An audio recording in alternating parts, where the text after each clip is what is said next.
Good afternoon, everyone. New information in the Idaho 4 case in the way that new information in regards to another documentary going to come out, which will also give pause to the defense and perhaps use that as more reasons to stall in this case. But the new information, and it's not new information to the prosecution, they undoubtedly had this information. But now there's three new witnesses coming forward. What happened? The Idaho case witnesses come forward. And the witnesses were other students that were called, great friends of these Madison Mogen, Kaylee Gonzalez, Zana Canodal, and Ethan Chapin. They were their friends. So Dylan Mortensen, the eyeball witness who allegedly saw Brian Kohlberger, if you believe it was Brian Kohlberger, or let's say she saw the possible perp in this case. And if you believe it was Brian Kohlberger, she described these bushy eyebrows. And then a lot of things occurred and no calls to 911 for 8 hours. But Dylan Mortensen called her friends. And the three friends were friends with all of these other students. And the three friends, this is Hunter Johnson, who was the student who went into the house and discovered the horrific crime scene. And then there was Josie Lanterin and Emily Allant. They were the three students that responded to the scene. So in essence, they were the first responders to the scene. And undoubtedly on November 13th, 2022, they were interviewed at great length over what they saw, what they did, who they are, and all of those things. However, we didn't find out about this till just now.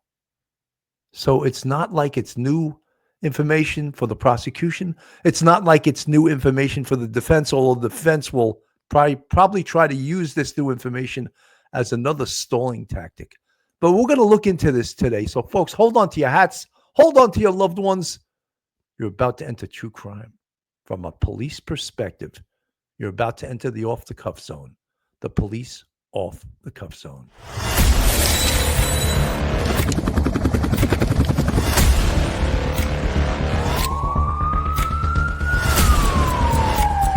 There has to be some common sense. They were the ones who called 911 to get him help, and now they're calling for change.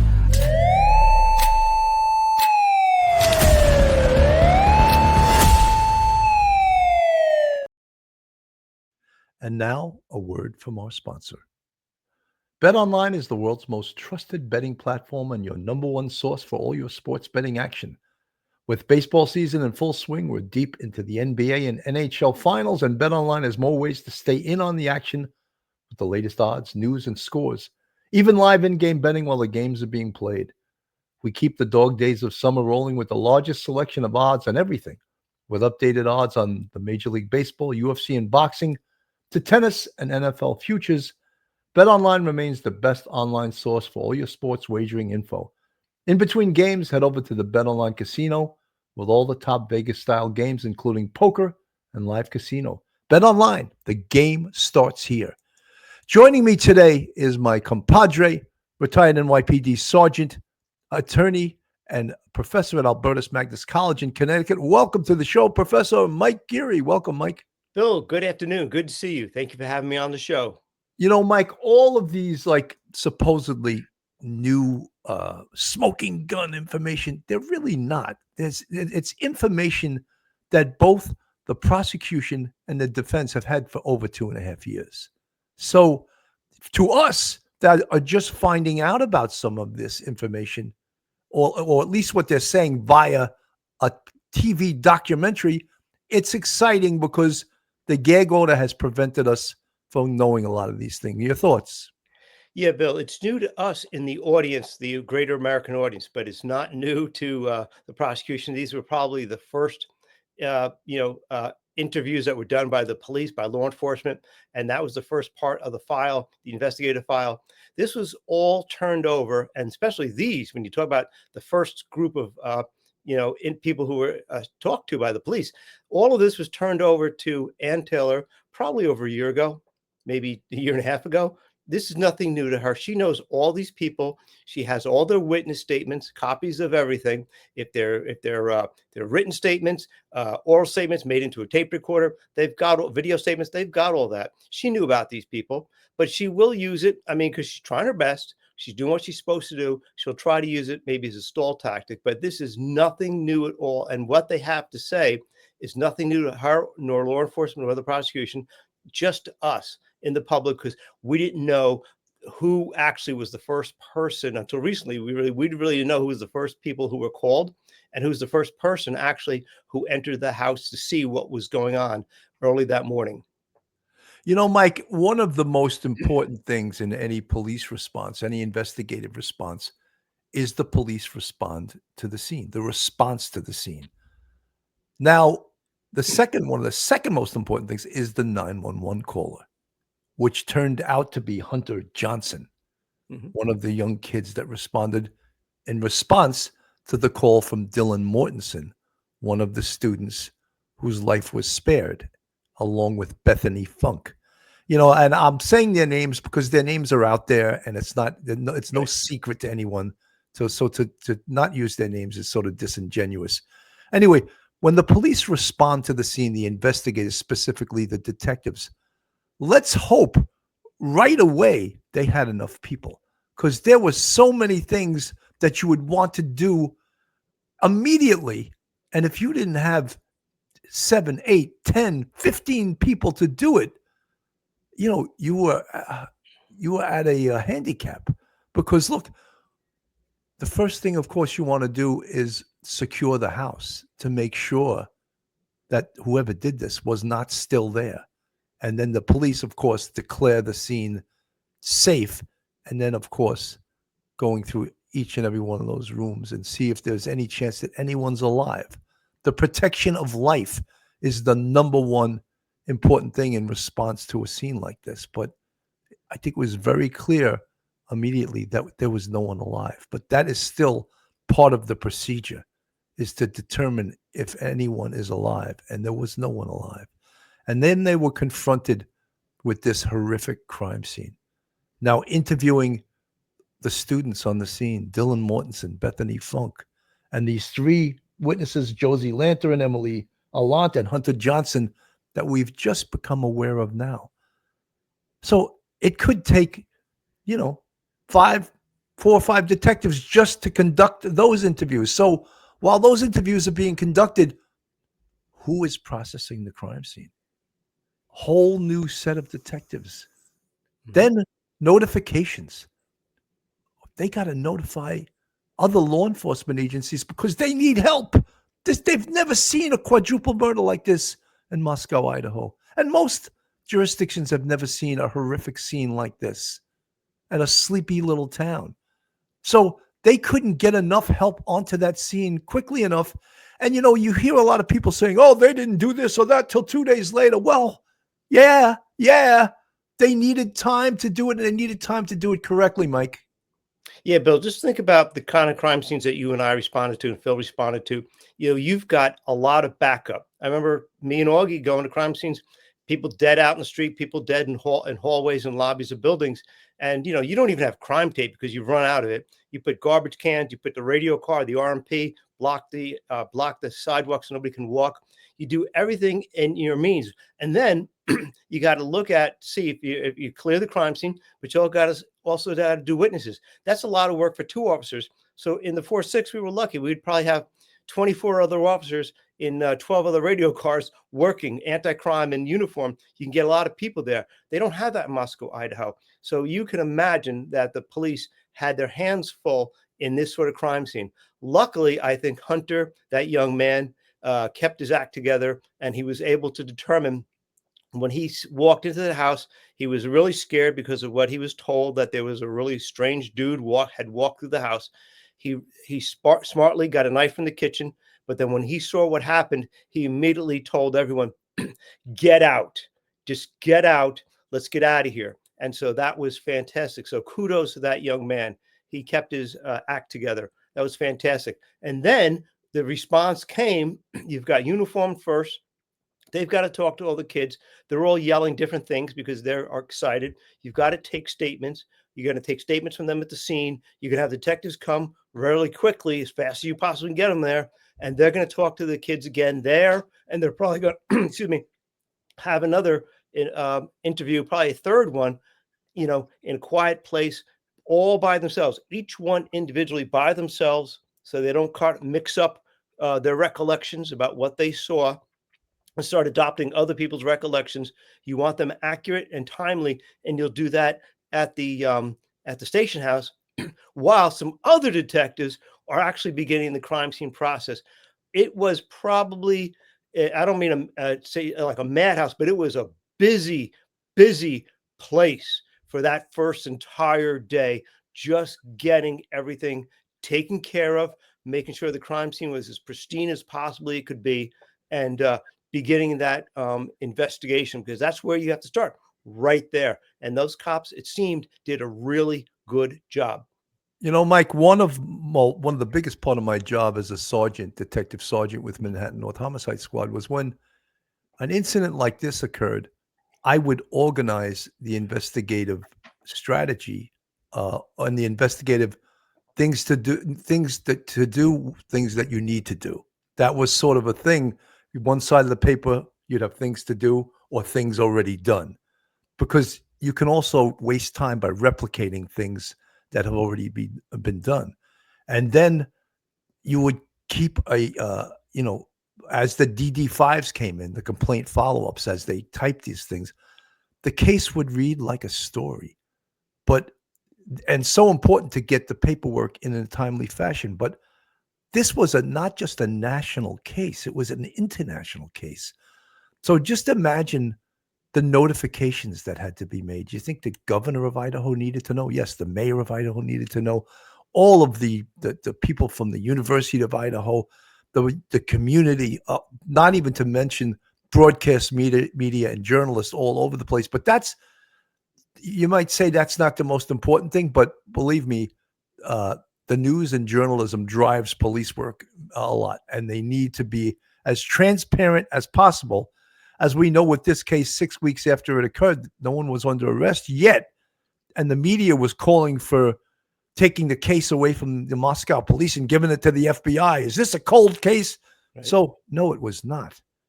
And we're learning more and more about this case as we near the proposed start of this trial, which is August 11th. And this is just potentially another bump in the road. But I think Judge Hippler is not going to. I think this case is going on August 11th. Let me play a 2-minute news report from about in regards to this new documentary that's coming out about this. The students who discovered the grisly University of Idaho murder scene are speaking out. There's a big realization that we had been stalked for so many months. Describing the morning, students Xana Kernodle, Ethan Chapin, Kaylee Goncalves, and Maddie Mogen were found stabbed to death in their off-campus home. As soon as I stepped in the house, I was like, oh, something is so not right. Friends Josie Louterin and Emily Allen and her boyfriend Hunter Johnson were the first on the scene. In Prime Video's upcoming docuseries, One Night in Idaho, The College Murders, revealing that one of the surviving roommates, Dylan, called saying she was scared and asking them to come over. When Dylan had called, I didn't think it was urgent. When we got there, Dylan and Bethany had exited the house. They frightened, just kind of like just hands on their mouth, like, I don't know what's going on type thing. I set foot in the house and immediately Hunter was like, get out, somebody call 911. Johnson was the first to realize they were in a crime scene. You can hear him on the 911 call, ushering everyone outside. Yeah. Okay. When we were interviewing them, it was quite a raw emotional experience for them to relive sort of second by second how that day played out and how the weeks played out afterwards. 6 weeks after the November 2022 killings, graduate student Brian KOHBERGER was arrested and charged with the murders. A not guilty plea has been entered on his behalf, with his trial set to begin in early August. There's this person out there who had just murdered our brother. and he's still out there somewhere. The new series also features exclusive interviews with the parents of Chapin and Mogen. This can't be true. I mean, this is Idaho. Can we expect to get any insights from those survivors as to why this happened? We certainly have a strong theory of why this happened. We're expecting that other aspects might come out in the trial, but we dug pretty deep on this one. Okay, Stephen Romo joins us now live. Stephen, a lot of people are going to be wondering, the trial is set for this summer. Will it happen in August? Yeah, that is the question. It's already been pushed back a couple times already. KOHBERGER'S attorneys have asked that it be delayed yet again. They're saying for the publicity that's been involved here. And they specifically mentioned Dateline NBC coverage, saying that they need more time to prepare now. There's a hearing coming up on June 18th. We'll see if they will agree to push that back. But there's going to be even more publicity now with this series that's set to come out. Yeah. A lot of people are already talking about it. And to talk about the series, just a reminder, it's on Prime Video. Is it already out or is it about to come out? It's coming out July 11th. It'll be out, and a lot of people looking forward to that one. Okay, Steve, we thank you for that. So, one of the things, Mike, the first thing that shouted at me about that report, screamed at me about that report, was that, let me just move me over, was that Josie Louderin said we were being stalked. Yes. That is, wow. That is, look, that has been a rumor since this case occurred. What if the stalker, in fact, is none other than Bryan Kohberger? Yeah, Bill, there had been several mentions of that early on in the investigation after his arrest, that I think maybe Madison or Kaylee said that they had a feeling that there was somebody stalking them. Maybe they were getting some sort of Facebook posts or something. I mean, whatever it is, it was talked about. We weren't sure because of the gag order. But if indeed it was Bryan Kohberger, they'll have that perfect electronic breadcrumb trail showing when he made contact with their Facebook or whatever happened to be, whatever form it was. But that, when I heard that, same thing as you, is like they were under some sort of suspicion because they wouldn't talk about it. You don't normally talk about, oh, I feel like I'm being watched, unless there is something objective that is in your brain saying, I feel like something isn't right. And so if that is true that it was Kohberger, and if it is true that he was electronically stalking them, then that's that little part of your brain that is telling you there's some sort of danger there. You know, that's the book, The Gift of Fear, because it just something deep inside your brain telling you something is wrong. And so I think that's actually is probably going to be something that's going to pervade this trial, is stalking, electronic stalking behavior. You know, Mike, this video or this documentary coming out on 7/18, and let's just go over a few things. Dateline NBC, their documentary that came out. Of course, the defense is using that to try to have the trial delayed. The other thing is James Patterson's book. That is coming out on July 14th. 7/18, the Prime Video documentary, the one we're talking about right now, is coming out. Mm-hmm. Those are two more reasons that Ann Taylor and the defense will use to say, oh, we need to push this off. But you know something?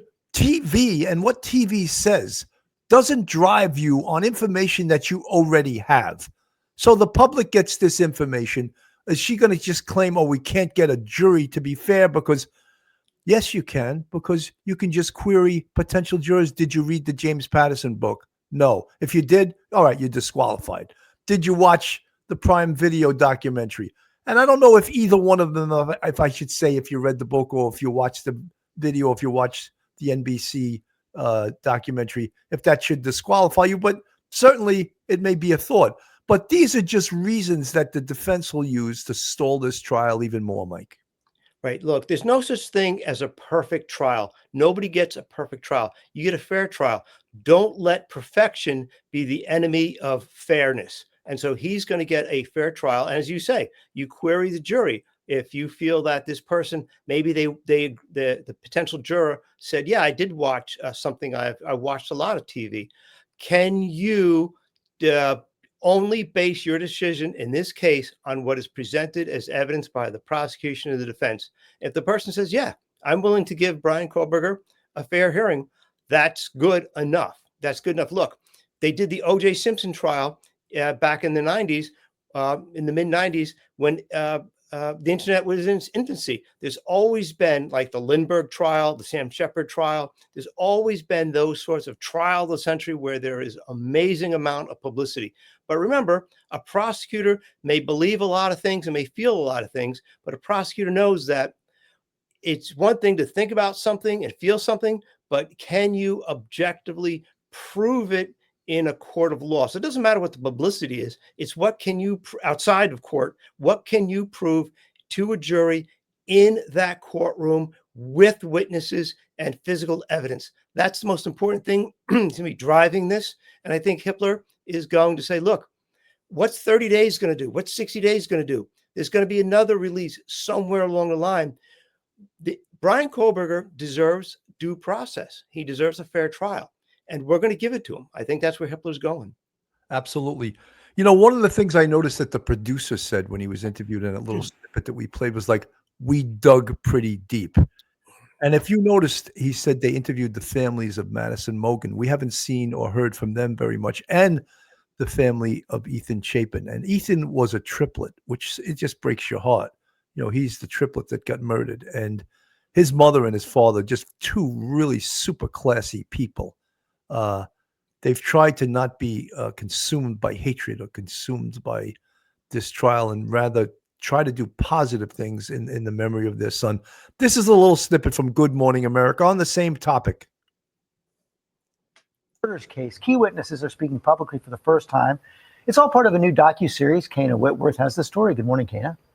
Yeah, George, good morning. The docuseries is called One Night in Idaho, The College Murders, and it reveals exactly what happened the morning after the murders, the panic, fear, and chaos of uncovering the most brutal crime that Moscow had ever seen and how those closest to the victims learned of the tragedy. This morning, an exclusive first look at a new docuseries revealing what happened the morning after 4 University of Idaho students were murdered in an off-campus home. Nobody could have imagined what was about to happen. The friends who were first on scene telling their story in Prime Video's One Night in Idaho, The College Murders. We were a big group of friends. Why would you target those 4? Emily Lott, her boyfriend Hunter Johnson, and roommate Josie Louderin lived just down the street from the King Road house. And on that November morning, they say one of the surviving roommates called, saying she was scared, asking them to come over. When Dylan had called, I didn't think it was urgent. So I started walking to Xana's house, and when we got there, Dylan and Bethany had exited the house. Seeing her friends sitting in the driveway, Emily knew right away something was wrong. They frightened, just kind of like just hands on their mouth, like, I don't know what's going on type thing. Hunter immediately went to investigate. When I was going up the stairs, Hunter Johnson was already in the house. We were just a bit behind. As soon as I stepped in the house, I was like, oh, something is so not right. Like you could feel it almost. They didn't know it yet, but their very best friends, Xana Kernodle, Ethan Chapin, Kaylee Gonzalez, and Madison Mogen, had all been murdered. Hunter was the first to realize the tragedy, and he's heard on the 911 call rushing everyone outside. Ethan was the eldest of triplets, and his siblings, Hunter and Maisie, were also attending the University of Idaho. They were called to the home amid the panic. But it would be hours before they would all learn what really happened to their friends, and now they were trying to understand the worst homicide the small town of Moscow, Idaho, had ever seen. There's this person out there who had just murdered our brother, and he's still out there somewhere. Now, Ethan's parents and siblings featured in that series, and later this month, we'll have a chance to speak with them along with Hunter and Emily. Maddie's parents were also interviewed for the series. One Night in Idaho, The College Murders, premieres July 11th on Prime Video. And you guys, that is exactly 1 month before this trial is set to start, guys. So another, Mike, one of the other things in regards to this case, these documentaries can also serve the defense. Yes. Because the documentaries are creating doubt. They're beating up the FBI. They're beating up the police and questioning, why did they do this? Why did they do that wrong? And then have talking heads come on that don't know about the intricacies of what and why the police did certain things, what and why the FBI did certain things. When that's presented in the documentary, you don't think the defense will use that to poke holes in this case? You bet they will. So when Ann Taylor cries about, I need 6 more months, I need 3 more months, no, you're not getting it. You know what I mean? Because this case is going. It's 2.5 years already. We're coming up. November 13th will be 3 years. It will be the 3-year, I hate to use the word anniversary because we always think of anniversary as a happy occasion. But November 13th, 2022 was when this happened. Let's get this case moving. And we've done a show on that with Judge Hippler, and we believe he will. Enough delay. Get this case to trial. And all of these, the James Patterson book, the Dateline NBC documentary, and now the Prime TV documentary, yeah, it's going to probably help the defense a lot too, because they'll be creating doubt themselves as we reminisce back to when this occurred. 6 weeks after this occurred, the national media was saying, is this a cold case? And we were cringing. No, after 6 weeks, it is not a cold case. This is a very complicated case. After 6 weeks, it is not a cold case. Sorry, I'm getting so excited, but I recall this, and we cringed when they were saying that, Mike. Yeah, and it really, if I'm looking at this from a defense attorney's point of view, excuse me, I'm looking at their statements on that documentary, and I want a transcription of each and every statement made by those kids, because I'm going to call them on the witness stand, and I'm going to try to solicit contradictory statements where I can, browbeat them a little bit for saying one thing on a documentary, but also saying something on a police report, excuse me, and then in court, maybe saying something a little bit different, because each and every time you ask a question of a witness, I'm sorry, my throat, they may answer the question just a little bit different. So this could actually be a gift to Ann Taylor for each of those 3 young witnesses, because bring them on. You have their statements of the police, you have their statements on that special, and you're going to be having to testify in court. You could kind of try to, not that you're going to beat them up, but just show that they were making so many inconsistent statements that we really don't know what went on. Just to try to sow a little bit of the seeds of doubt in the jury's mind about actually what went on that night and that morning. So in a weird way, I think that is really a small gift to, maybe a large gift, to Ann Taylor. I would also ask, if I was Ann Taylor, to the lead detective, did you take elimination fingerprints from these 3 people that contaminated the crime scene? Did you take elimination DNA from them to eliminate their DNA? So all of those things, even though they probably didn't do it, but that creates doubt. Oh, why didn't they do it? They were hiding something, which is implied by the defense. But all of these questions come up. And again, this is why Ann Taylor will again going to ask Judge Hippler, I want a continuance because there's new information. I need 6 more months. And I believe Judge Hippler is going to say, no. We are going on August 14th. You be ready. And, that's what I hope happens, because we have the families of these poor victims, Madison Mogen, Kaylee Gonzalez, Zana Canodal, and Ethan Chapin, and they've been waiting for over 2.5 years, coming up on 3 years. So the answer is continuance? Absolutely not. We are going live with this case. So, folks, that's what we got that's new to this case, and it's exciting that we're finding out new information in this case. So, folks, as we get new information, we will bring it to you. But it looks like this case is moving forward. Very quickly, Mike, a couple of words, your final thoughts. I think Judge Hippler is going to go with August 11th. There's no need to push this off another 90 days. Then you'll be at 3 years. I think he's going to go. It's going to be a go August 11th. Don't let perfection be the enemy of fairness. He's going to get a fair trial.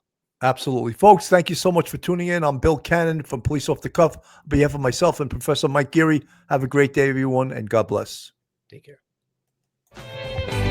One episode just ain't enough.